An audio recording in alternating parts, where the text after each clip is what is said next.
Okay, good morning again mga kaito. Part 2. Pinutol ko yung video natin kanina.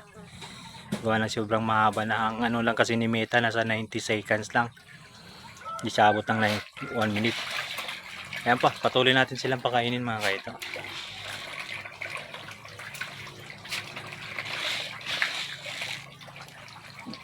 Yung 2 kilo kung ano, nakalahati na.